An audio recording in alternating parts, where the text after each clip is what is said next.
पाकिस्तान में पूर्व प्रधानमंत्री इमरान खान की हत्या की खबरें फैल रही हैं। बहनों को पीटा जा रहा है, लेकिन भाई की शक्ल दिखाई नहीं जा रही। उनके जिंदा होने के सबूत मांगे जा रहे हैं, क्योंकि कई दिनों से उनको किसी ने देखा नहीं है और ना ही किसी को उनसे मिलने दिया जा रहा है। इसीलिए सवाल उठ रहे हैं कि क्या वो जिंदा भी हैं। हालांकि ये सवाल पहले भी उठ चुके हैं, लेकिन इस बार खुद इमरान खान के बेटे कासिम खान ने अपने पिता के जिंदा होने के सबूत मांगे हैं। कासिम खान ने इंटरनेशनल संगठनों से मदद मांगी है और अपील की है, लेकिन फिर भी सवाल उठता है कि कहीं पाकिस्तान इतिहास दोहरा तो नहीं रहा है। ऐसा ही एक खौफनाक केस पाकिस्तान में पहले भी हो चुका है। जियाउल हक के दौर में जुल्फिकार भुट्टो के साथ जो हुआ था, वो आसिम मुनीर के राज में इमरान खान के साथ हो रहा है। और दावा यह भी किया जा रहा है कि आसिम मुनीर ने पाकिस्तान का संविधान ही बदलवा दिया है। पाकिस्तान के पूर्व प्रधानमंत्री इमरान खान की हत्या की अफवाहों ने हलचल मचा दी है। भले ही पाकिस्तान की उस जेल ने हत्या की खबरों से इनकार कर दिया है, लेकिन लोगों का शक गहराता जा रहा है, क्योंकि इमरान की बहनों को उनसे मिलने नहीं दिया जा रहा। 21 दिनों से लगातार जेल के बाहर खड़े इमरान के घर वाले उनका चेहरा तक नहीं देख पाए हैं। और साथ ही इमरान के बेटे कासिम ने अपने पिता के जिंदा होने के सबूत भी मांगे हैं। कासिम ने इंटरनेशनल संगठनों से अपील करते हुए कहा है कि उन्हें अब पाकिस्तान की सरकार पर भरोसा नहीं है। 27 नवंबर की रात करीब 9:30 बजे कासिम ने इमरान की एक तस्वीर शेयर की। साथ में लिखा कि मेरे पिता 845 दिनों से गिरफ्तार हैं। पिछले 6 हफ्तों से उन्हें डेथ सेल में अकेले रखा गया है और कोई ट्रांसपेरेंसी नहीं है। उनकी बहनों को हर बार मिलने नहीं दिया गया, यहाँ तक कि कोर्ट के साफ आदेश के बाद भी उन्हें मिलने नहीं दिया गया। ना तो कोई फोन कॉल हुई, ना ही कोई मुलाकात हुई और ना ही उनके जीवित होने का कोई सबूत मिला है। मेरे और मेरे भाई का अपने पिता से कोई संपर्क नहीं हो पाया है। ये ब्लैकआउट किसी सुरक्षा प्रोटोकॉल में नहीं आता। ये उनकी हालत छिपाने की कोशिश है। वो नहीं चाहते कि हम ये जान पाएं कि वो सुरक्षित हैं या नहीं। मैं ये स्पष्ट कर दूं कि पाकिस्तानी सरकार और उसके संचालक मेरे पिता की सुरक्षा और इस अमानवीय अलगाव के हर परिणाम के लिए कानूनी, नैतिक और अंतर्राष्ट्रीय स्तर पर पूरी तरह से जवाबदेह होंगे। इसके बाद कासिम ने अंतर्राष्ट्रीय संगठन से मदद की अपील करते हुए लिखा कि मैं international community, global human rights organisation और हर डेमोक्रेटिक आवाज से अपील करता हूं कि वे तुरंत दखल दें, जिंदा होने का सबूत मांगे, कोर्ट के ऑर्डर को लागू करें, इस अमानवीय आइसोलेशन को खत्म करें और पाकिस्तान के सबसे पॉपुलर पॉलिटिकल लीडर की रिहाई की मांग करें, जिन्हें सिर्फ पॉलिटिकल वजहों से अरेस्ट किया गया है। हालांकि 19 तारीख को भी कई ऐसे वीडियो सामने आए थे। इमरान खान की बहनों को कथित तौर पर प्रताड़ित किया जा रहा था, सड़कों पर उन्हें खींचा जा रहा था। इमरान की बहनें पाकिस्तान की अदियाला जेल के बाहर खड़ी थी, उनसे मिलना चाहती थी, लेकिन उन्हें मिलने नहीं दिया गया। उल्टा कई तस्वीरें सामने आईं जिनमें उनके साथ अमानवीय व्यवहार किया जा रहा था। लंबे समय से इमरान को किसी ने देखा नहीं है और ना ही किसी को मिलने दिया गया है, जिसके बाद उनके जिंदा होने पर सवाल उठे हैं। इमरान की बहन नौरीन नियाजी का बयान भी आया। उन्होंने कहा कि पुलिस बच्चा, बूढ़ा, औरत, आदमी देखे बिना बस मार रही है। नहीं, कुछ नहीं पता और ना वो बता रहे हैं, और जो लोग जा रहे हैं ना उनको मिलने दे रहे हैं। अभी उनके पार्टी के लोग वहाँ गए और उन्होंने उनको ना, उनकी मीटिंग शेड्यूल्ड थी, उनको अंदर नहीं जाने दिया। हम लोग गए हैं, पिछले 4 हफ्तों से हम लोगों को नहीं मिलने दे रहे। वो पुलिस को, क्योंकि इन्होंने हुक्म दिया हुआ है कि इनको आपने रोकना भी है, और पुलिस जब, मेरा ख्याल है उनको ये भी इजाज़त दी हुई है कि आप जो मर्जी इनके साथ करें।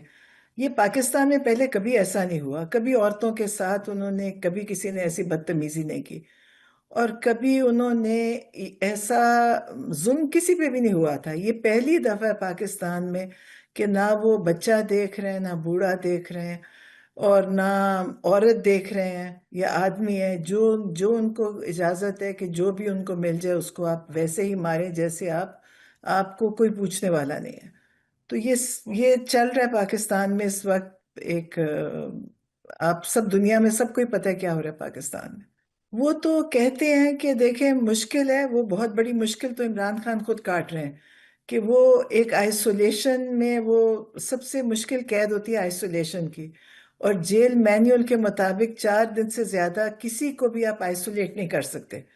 लेकिन इमरान खान को पिछले साल भी इन्होंने 3 हफ्ते आइसोलेट किया, जिसमें उनका बिजली भी बंद करी, गर्मी थी अभी बिजली बंद की, अब और उनको किताबें बंद कर दी पढ़ने, टीवी बंद है, मतलब उनकी सारी जो ज़रूरी चीज़ें हैं वो सब बंद कर दी। और वो दोबारा अब इस दफ़ा उन्होंने वही किया कि उन्होंने सारा से राब्ते बंद कर दिए। अब किसी को कुछ नहीं पता इस वक्त के अंदर क्या हो रहा है। तो मेरा ख्याल है ये जुल्म की इंतहा को पहुंच चुके हैं। अब लोग निकल रहे हैं और निकलेंगे। आज भी लोग वहां बैठे हुए हैं। हम भी मंगल के दिन वहां गए थे, हम वहां बैठे सारा रात के 12-1 बजे तक। तो अब मेरा ख्याल है कि सिर्फ एक कोई स्पार्क होएगा और इनको फिर पता भी नहीं चलेगा कि लोग किस हद तक जाएंगे। आपको बता दें कि इमरान खान अगस्त 2023 से ही रावलपिंडी की अदियाला जेल में बंद हैं। वो अल कादिर ट्रस्ट मामले में सजा काट रहे हैं। इस मामले में उन पर भ्रष्टाचार के आरोप लगे थे। फिर 14 जनवरी 2025 को अदालत ने इमरान खान को 14 साल की सजा सुनाई थी। साथ ही उन पर तोशाखाना केस, सिफर केस जैसे और भी मामले चल रहे हैं। उनकी पार्टी पीटीआई इन्हें राजनीतिक साजिश बताती है और आरोपों को खारिज करती है। ऐसे में अब सवाल उठ रहे हैं कि इमरान खान जिंदा भी हैं या नहीं। हालांकि जिन्ना के देश में ऐसी ही एक भयानक घटना दशकों पहले भी हो चुकी है। पब्लिक शायद भूल गई है कि जुल्फिकार अली भुट्टो के साथ भी यही हुआ था, जो बेनजीर भुट्टो के पिता और बिलावल भुट्टो के नाना थे। इस माहौल से 1979 में जो हुआ था वो याद आ रहा है। 1979 की एक सुबह रावलपिंडी की जेल में 51 साल के वहां के पूर्व प्रधानमंत्री जुल्फिकार अली भुट्टो को फांसी पर लटका दिया गया था। और अब 46 साल बाद ठीक उसी तरह एक और पूर्व प्रधानमंत्री इमरान खान को जेल में बंद कर रखा है। उनकी बहनें बाहर खड़ी विरोध कर रही हैं। 1979 में भुट्टो की बेटी बेनजीर जेल के बाहर खड़ी विरोध कर रही थी। आज भी इमरान से किसी को मिलने नहीं दिया जा रहा। तब भी बेनजीर को जुल्फिकार अली भुट्टो से मिलने नहीं दिया गया था। और अब ऐसा दावा किया जा रहा है कि आज आसिम मुनीर ने वहां का संविधान ही बदल दिया है। अब वहां उनके पास उतनी ताकत आ चुकी है कि तीनों सेनाएं उनके नीचे हैं। संविधान ऐसा बदला गया है कि अब अदालत में उनके खिलाफ मुकदमा भी नहीं चल सकता। 1979 में वहां जनरल जिया उल हक का शासन था। जिया उल हक ने भुट्टो को जिस जेल में फांसी दी थी वो जेल ही तुड़वा दी थी, ताकि बाद में वहां कोई भुट्टो का स्मारक ना बना दे।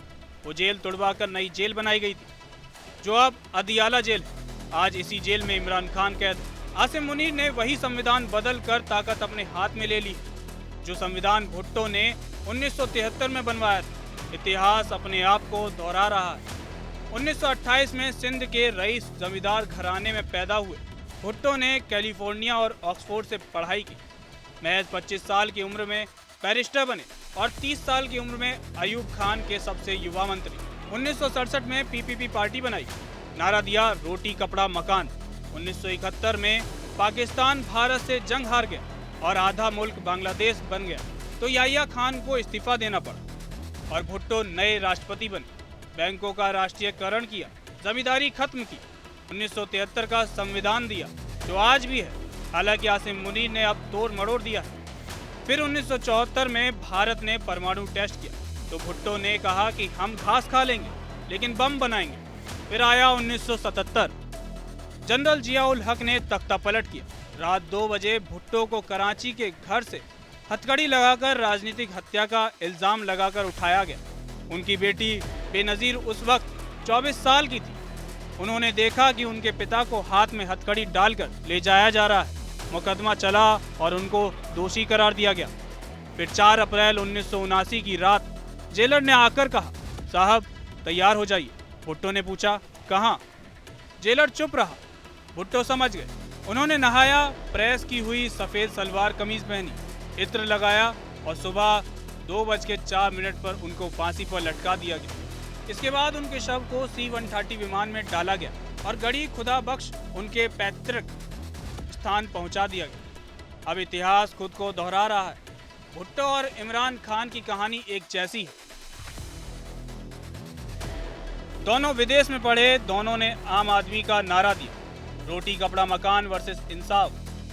दोनों ने पहले सेना के साथ मिलकर सत्ता पाई, अयूब के मंत्री वर्सेस बाजवा की मदद से पीएम।